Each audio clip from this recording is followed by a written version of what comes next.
I want to talk to you today about things that are robbing your peace. This is to help you feel more peace and more calm throughout your day.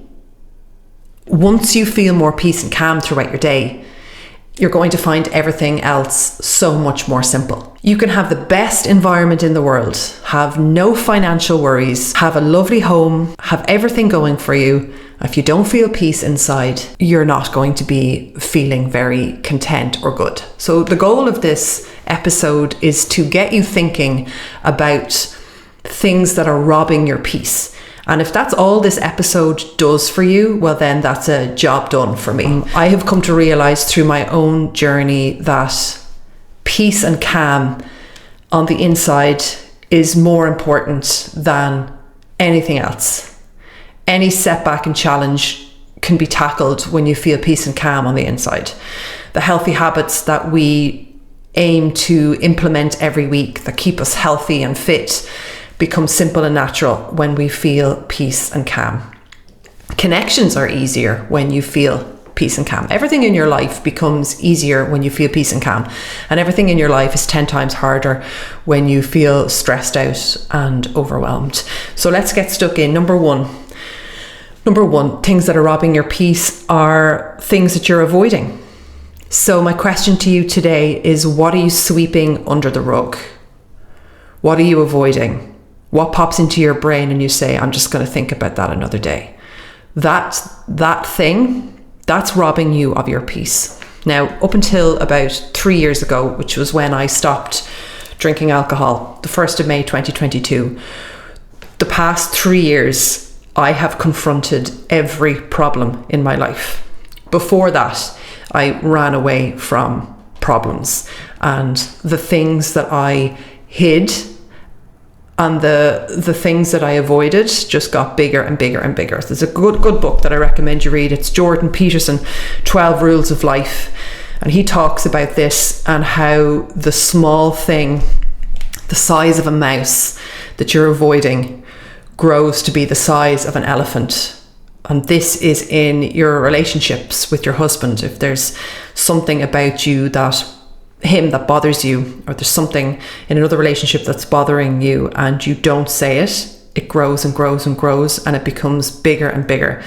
It's the same thing with everything. If you've got financial concerns, if you've got health concerns, like I, a couple of years ago, hurt my back really badly while I was sleeping actually. And I avoided just thinking about it and talking about it because I was so petrified of being injured. But I was injured. I was so petrified of the future and what the future might look like that I just ignored it, and it got 10 times worse. And I was out of action for, I think it was at the time, I can't remember the date. Some of my thrivers will know this, but I think I was out of action for like 4 months in total, with really bad back pain. And I had to, it was only when I was absolutely at rock bottom did I confront it. Like things that I've been avoiding have been like really dedicating lots of time, well not lots of time, but dedicating more time to stretching and becoming more mobile, not just focusing on my strength and becoming physically strong. And I have been avoiding that for a long time. Now I'm lifted up the rug in all areas of my life that I've been trying to avoid, and now I'm suddenly becoming more mobile, less achy, less like pain-free. It's just the same with everything. In my relationship with Joe, now when things bother me, I just call him and say, can we meet later and chat something through? And when you do that, life just becomes easier. So my question to you is, what are you avoiding? What you're avoiding is going to grow. What you're sweeping under the carpet is going to grow. That thing that you're avoiding is robbing you of your peace. And even though you think you're really good at compartmentalizing it, you're not. You're not. You need to get it out there. That secret, that thing that you're worried about, the pain that you're in, your aches and pains, the niggle in your back, get it out there. Secrets aren't good. Keeping it in your head isn't good. Set yourself free. Set yourself free and go for it and talk to somebody and say the thing that you've been avoiding and tackle it head on. The second thing that's robbing you of your peace is not being yourself. Now, Eckhart Tolle, who I believe to be the greatest spiritual leader of my lifetime, I think he is just fantastic, has really great advice on this. And if you're struggling to be yourself, you're people pleasing and you don't feel very authentic and you just feel like you're going around just trying to be really polite with everybody and you want to be more like yourself, he recommends you don't try to be yourself and don't think about being yourself, that you just be. And that's a really simple guideline to follow when you're trying to be yourself. Because sometimes when we're trying to be ourselves, we can overthink it a little bit and be like, well, what is me? And what does that look like? But the answer is just being. Just being. Without using the thinking brain, just being. You are whole as you are. Not hiding the quirks and the vulnerable part of you that you think needs to be hidden so that you can fit in more. That quirky, raw, vulnerable, different side of you is what makes you uniquely you. And it's this part of you that attracts the right kind of people into your life. And it repels the wrong kind of people, which is fantastic. And where we often get stuck and what robs us of our peace, and I know this because I did it up until the 1st of May 2022, maybe a little bit longer than that, is that I tried to fit in for a very long time, and the way I did that was hiding my real self and the parts of me that I think are a bit odd and weird and different. So I tried to lower that down, and what I ended up is just being really polite to people all of the time, having the most boring of conversations because you're just trying to be polite and do you know what I mean? And you're not having a laugh. You're not letting out the side of you that's silly and funny, and you're missing out on connecting. I missed out on connections for so many years because I was so afraid to be myself, and I just wanted to constantly hide who I was. So if you feel now that you're not really being yourself and you'd love to be yourself more, the cool thing about this is that you don't need any extra time to practice this. You can just in the present moment be, and just be. And sometimes the biggest thing we fear is people rejecting us or telling us what we're most scared of, like somebody saying to you, oh my God, that's such a weird thing you said, or oh my God, you're so weird. They're not your kind of people. So if you say things that you think, and you would normally only say them to your husband in a group of people, and you're just being yourself, the right people will absolutely love you for that, and your relationships will grow stronger and the connections will grow deeper, and you'll just have such a much more wonderful, happy, fun time. So give it a go. Stop the people pleasing. Get comfortable with the discomfort of saying what you think. Get comfortable with the discomfort of allowing there to be silence, of not feeling the need to fill conversations with silence. Allow yourself to be yourself without overthinking it. And you are going to have much more peace and calm in your life. The trick and the key is to work on not caring what people think. Now, when you're a massive people pleaser and you're so used to people pleasing, this is a really, really difficult one to practice. However, practice it in the present moment, every day, and you'll notice how uncomfortable it feels. And after a while, you'll get comfortable with the discomfort and it won't feel so scary anymore. And you'll start to grow in confidence, and you'll start to put your shoulders back, and you'll start to explore that journey and how you feel, and it's just the best feeling in the whole world. The third thing that's robbing you of your peace is, of course, diet culture. Letting a number on the scales define you, define your mood. Treating food like a maths equation is robbing you of your peace. Restricting your food and then overeating is robbing you of your peace. How to get your peace back when it comes to taking charge of your body when you're going through perimenopause, menopause, and all the changes that come with being a woman is to get serious about your fitness and health. When you get serious about getting healthy, the weighing scales will automatically, I would hope it would, drop away from what's important for you. Restricting and binging and using food as a maths equation, counting calories, adding things up, checking out grams of this, grams of that side of things will fall away on your journey to becoming fit and healthy. And the reason it will is because when you focus on becoming fit and healthy, you start to get into your workouts. You start to get into, well, what weight am I lifting in my strength workouts?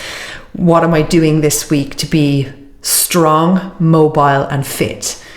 What foods are going to nourish me? What helps me feel the most healthy? So everything becomes about you and your personal journey rather than you eating what you think you should eat.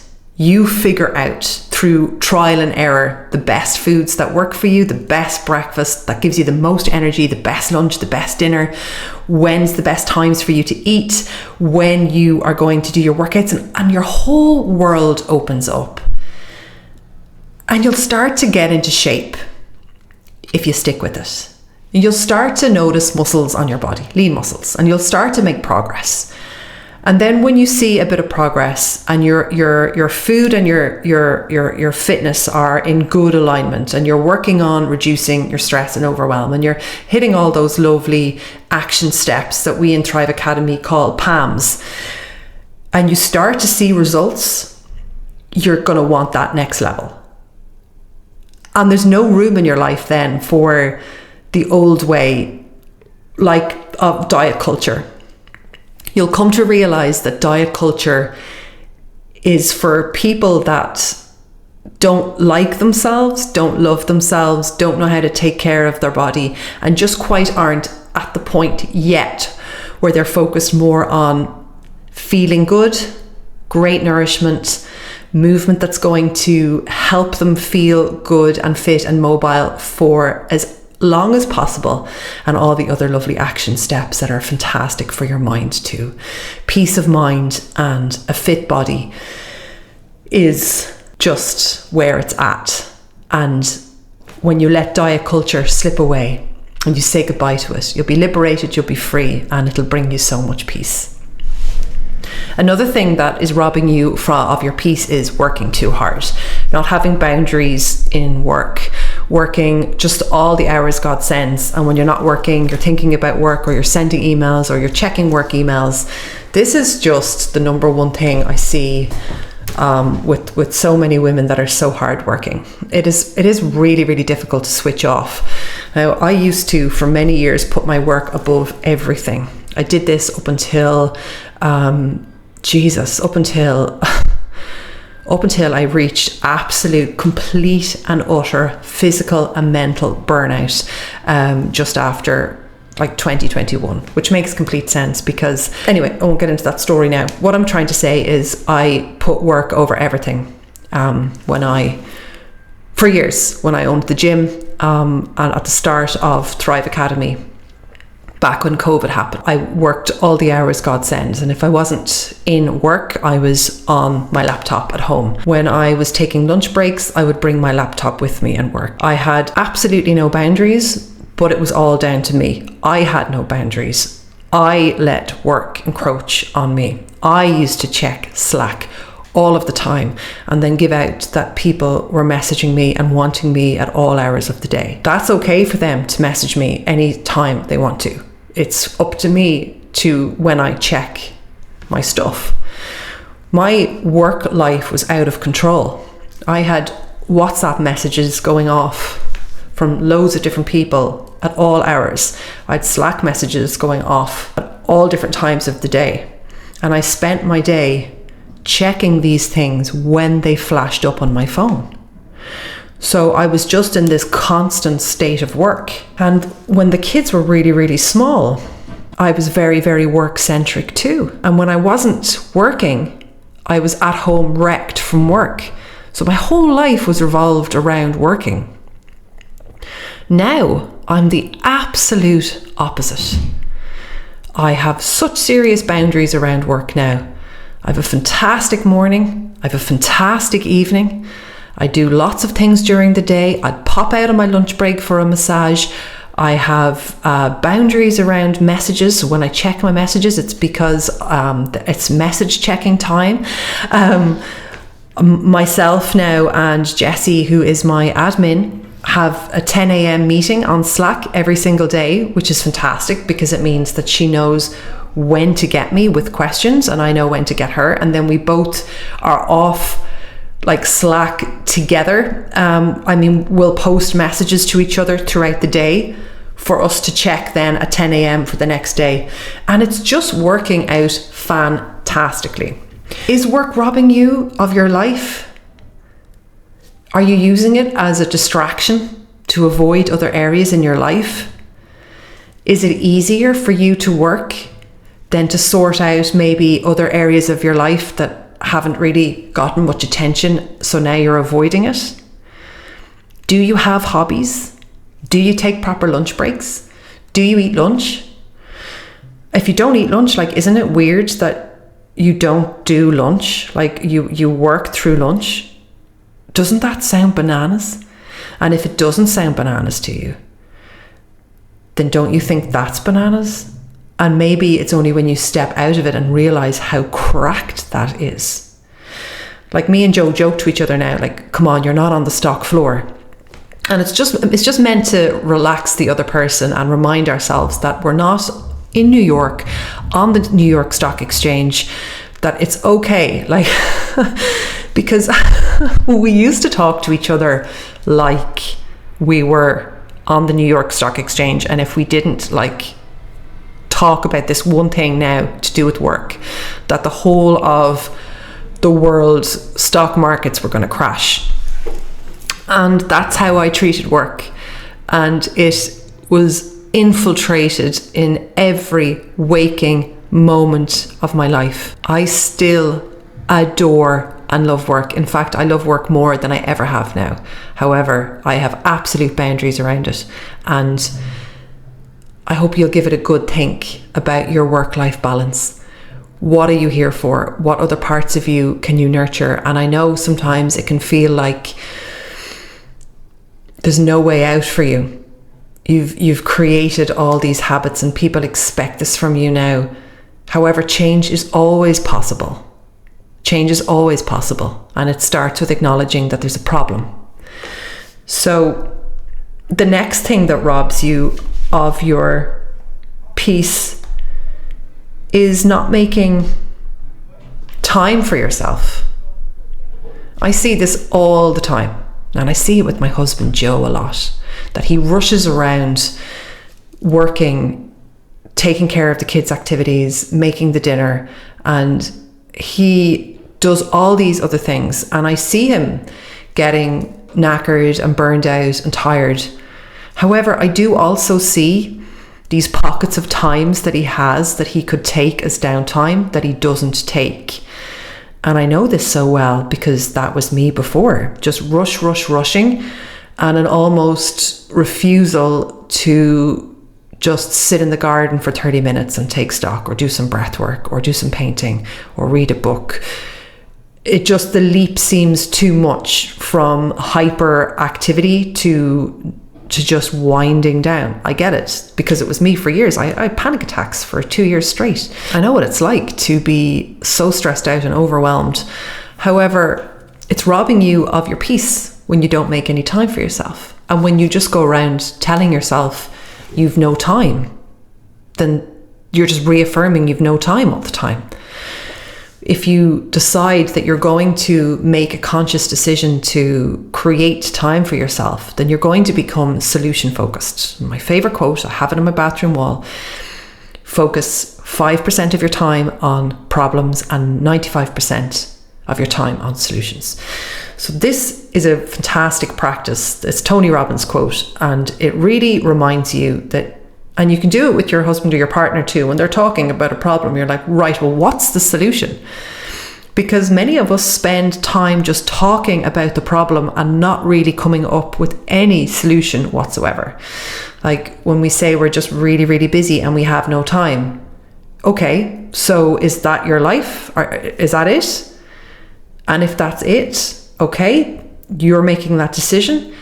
If you want to solve that problem, you will find a way. You will solve the problem. If it means that much to you, you will. Creating time for yourself. I can't even begin to tell you how much peace and joy it brings to your life. You go from feeling like a workhorse, overwhelmed, like you're just a to-do list person with everybody else's needs before your own, to feeling like an absolute ledge bag. You're taking care of your body, you're taking care of your mind, you might have a hobby going on, you might be booking massages and not feeling one bit guilty about it, and you're living your best life in one of the most busy times of your life while you're going through perimenopause or menopause. It is liberating and it's fantastic. And the only thing holding you back from focusing on the solution is you and what you're telling yourself on a daily basis. Have a little think about that. We're going to go with one more. I've touched on it already, but not taking your fitness and health seriously. This is going to hold you back massively if it hasn't already. Like not facing those aches and pains, not facing the weight gain, not facing the lack of mobility, not facing the fact that you're out of breath when you go up the stairs.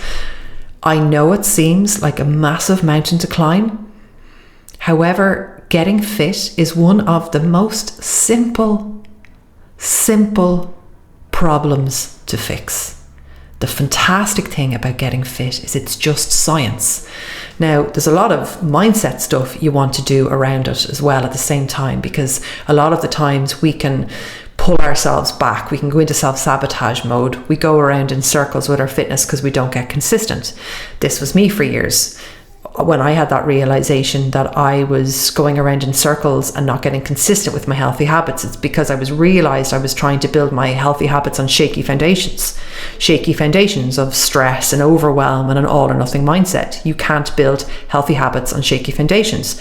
Just like a house, you can't build a house on shaky foundations. If you try and build a house on sand and broken wood, the house will crumble.